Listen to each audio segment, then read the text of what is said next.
తీసుకెళ్ళి బోట్ ఆపారు కదా మా సార్ ఫోన్ ఎందుకు ఆపారు ఆయన ఇలాగైనా బోట్లో 16 కిలోమీటర్లు ప్రయాణం చేస్తే శ్రీ అక్క మహాదేవి కేవ్స్కి వెళ్ళొచ్చండి. విన్నారు కదా పేరు. 12th century అంటే సుమారుగా 800 years బ్యాక్. మల్లికార్జున స్వామి స్వరూపాన్ని చూసి చేసుకుంటే మల్లికార్జున స్వామిని పెళ్లి చేసుకోవాలని చెప్పి కర్ణాటక నుంచి వేరే శైవ మతస్థురాలు ఒంటి మీద నూలు పోగి లేకుండా వచ్చిన స్వామి దర్శనానికి ఇక్కడ స్వామి దర్శనం చేసుకుని ఆ గుహలో కొంతకాలం తపస్సులో కూర్చుంది. ఆవిడ తపస్సు వల్ల భ్రమరాంబ మల్లికార్జున స్వామి వల్ల గుహలో ప్రత్యక్షమయ్యారని చరిత్ర ఉంది. దానికి నిదర్శనంగా సహసిద్ధంగా వెలిసిన శివలింగం ఉంటుంది గుహ లోపల. ఇప్పుడు శ్రీశైలవన స్వామిని జ్యోతిర్లింగం అంటున్నాం, స్వయంభులింగం అన్నది. శ్రీశైలవన స్వామి వారికి అయితే మనం అభిషేకాలు చేస్తున్నాం. ఆ గుహలో ఉన్న స్వామికి ఎవరో అభిషేకాలు చేయరండి. సహసిద్ధంగా ఒక డ్రాప్ వాటర్ లింగం మీద పడుతూ ఉంటుంది. 365 రోజుల్లో స్వామికి అభిషేకం జరుగుతూనే ఉంటుంది. ఆ వాటర్ ఎక్కడి నుంచి వస్తుందనే విషయం ఇప్పటికీ ఎవరికి అందుపడిన ప్రశ్నగానే మెరాకిలో ఒక అద్భుతం. శివుడు అభిషేక ప్రియుడు అంటానికి నిదర్శనం స్వామి కనపడతాడు. ఆ స్వామి దర్శనానికి వెళ్ళాలంటే మా బోట్లో ఉదయం 9 గంటల నుంచి 11:30 లోపే వెళ్తాయి. వెళ్ళి రావడానికి 4 hours టైం పడుతుంది. ఒక్కరికి వచ్చి 650 రూపీస్ టికెట్ తీసుకుంటారు. మీరు అక్కడికి వెళ్ళాలనుకుంటే మార్నింగ్ 6 గంటలకి రూపే కౌంటర్లో మీ పేరు నమోదు చేయించుకోరండి. పైన 9 గంటలకి కింద టికెట్ ఇస్తారు. మన ఫ్రంట్ బిల్డింగ్ కనపడుతుంది, అది రైట్ సైడ్ పవర్ హౌస్ అని కరెంట్ తయారవుతుంది. సేమ్ బిల్డింగ్ లెఫ్ట్లో ఉంటుంది, ఇదే left side power house. Right side power house ఒక్కసారి జనరేట్ అయితే 770 మెగావాట్స్ తయారవుతుంది. ఏపీ స్టేట్లో ఉంది. అదేమో 900 మెగావాట్స్, అదేమో తెలంగాణ స్టేట్లో ఉంది. అది ఇదే సార్ డ్యామ్ గురించి మనం బ్యాక్ సైడ్ ఉన్నాం. శ్రీశైలంలో ఉంది కాబట్టి శ్రీశైలం డ్యామ్, శ్రీశైలం ప్రాజెక్ట్ అని మనం పిలుస్తున్నాం.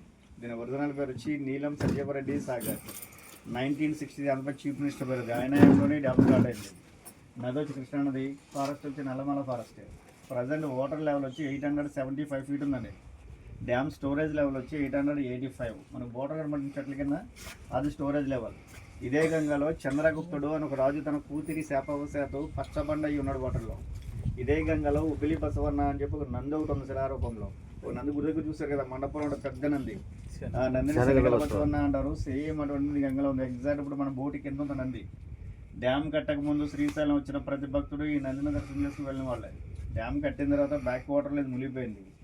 మీరు ఎన్నో వేల రూపాయలు ఖర్చు పెట్టుకుని శ్రీశైలం వస్తారు స్వామి దర్శనాలు, పాతాళగంగ స్నానం, బోటింగ్ చేసుకుని వెళ్ళిపోతుంటారు. మీరు ఇక్కడికి వచ్చి ఎన్ని వేల రూపాయలు ఖర్చు పెట్టినా వెళ్ళేదారిలో సాక్షి గణపతి గుడి అని ఒకటి ఉంది. అక్కడికి వెళ్ళి మీరు గోత్రనామాలు చెప్పుకుంటేనే మీరు శ్రీశైలం వచ్చినట్టు స్వామి కైలాసంలో తన తండ్రికి సాక్ష్యం చెప్తాడు. అందుచేత ఆయన సాక్షి గణపతిని పిలుస్తారు. త్రేతాయుగంలో శ్రీరాముడే ఈ స్వామి దర్శనం చేసుకుని సాక్షి గణపతిని సందర్శించిన శిలాశాసనాల మీద లిఖించుందండి. శ్రీశైలంలో చూడవలసిన ప్రదేశాలు. కొండ మీద గోపురం కనబడుతుంది, అది ఛత్రపతి శివాజీ స్ఫూర్తి కేంద్రం ఉంటుంది. అక్కడికి వెళ్ళాలంటే అమ్మవారి గుడి బ్యాక్ సైడ్ నుంచి ఒక 1/2 కిలోమీటర్ దూరం ఉంటుంది. దాని నుంచి 1 కిలోమీటర్ ముందుకు వెళ్తే హేమారెడ్డి మల్లమ్మ కన్నీరు అని టెంపుల్ ఒకటి ఉంది. ఇప్పటికీ అమ్మవారి కన్నీటి దార వస్తుంది అక్కడ. ఆ కన్నీటి దారనే మనకు తీర్థం కింద ఇస్తారు. చెక్ పోస్ట్ దాటాక సాక్షి గణపతి, పాలధార, పంచదార, అటికేశ్వరం, శిఖరేశ్వరం, నెక్స్ట్ డ్యామ్. లాంగ్ జర్నీలో అయితే ఇష్టకామేశ్వరి అమ్మవారి టెంపుల్ ఒకటి ఉంది, భీముని కొలను ఒకటి ఉంది, భైరవ సెలవు ఒకటి ఉంది. మీరు ఎంతో దూరం నుంచి ఎన్నో వేల రూపాయలు ఖర్చు పెట్టడానికి వచ్చారు కదా. పాతాళగంగ స్నానం చేసిన ఈ నీళ్ళ తల మీద చల్లుకున్న చేసిన పాపాలు పోతాయని విషయం తెలుసు కదా.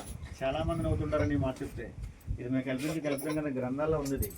త్రేతాయుగంలో శ్రీరాముడే ఈ పాతాళగంగ స్నానం చేసి స్వామిని దర్శించినట్టు శాసనాల్లో ఉంది. యుగాలు తరాలు మారొచ్చాము కానీ ఈ గంగమ్మ కొన్న పవిత్రత అలాగే ఉంటుంది. నీళ్ళైతే చల్లుకొని సార్ ఇక్కడ విషయాలు ఇవ్వండి. అక్కడ జనాలు లేనప్పుడే మాకు ఈ అవకాశం దొరుకుతుంటుంది. ఏమైనా మా సర్వీస్ మనస్ఫూర్తిగా మీకు నచ్చితే ఏమైనా టిప్ అని ఇస్తే తీసుకుంటాం.